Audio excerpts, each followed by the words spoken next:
Dzień dobry. Dzisiaj odcinek o tym, jak mnie asystentka wysłała na okres naprawczy. Zapraszam.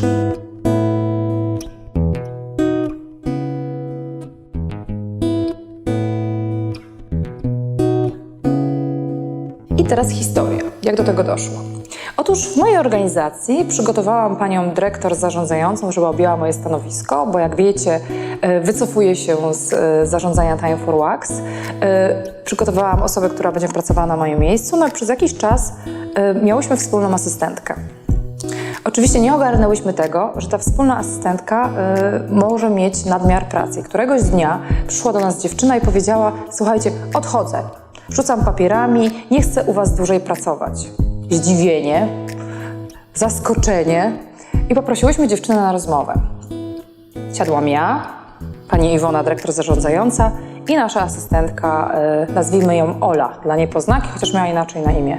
I Ola do nas mówi tak: słuchajcie, nie chcę pracować w takim środowisku, gdzie jedna mi zleca zrobienie pewnych zadań, druga zleca mi zrobienie pewnych innych zadań w tym samym czasie, mam za dużo, nie wiem, do kogo raportuję, jestem zniechęcona, nie lubię swojej pracy i widziałyśmy oczywiście, że coś się dzieje z dziewczyną, że jej jakość pracy spada, że widać, że jest nieszczęśliwa, ale mówię, pewnie coś w życiu prywatnym jej się dzieje. Nie zapytałam jej, czy tak jest.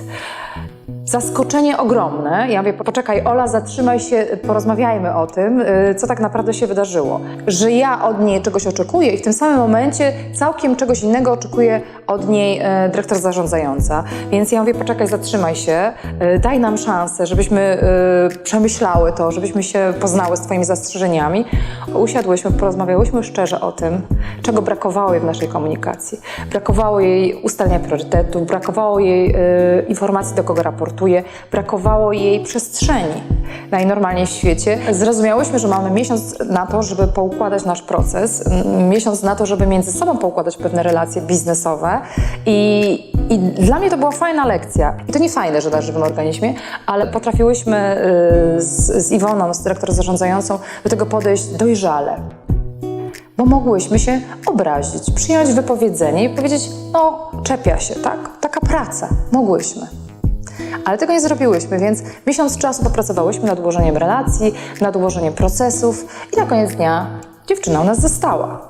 Więc jest sukces, jest też lekcja.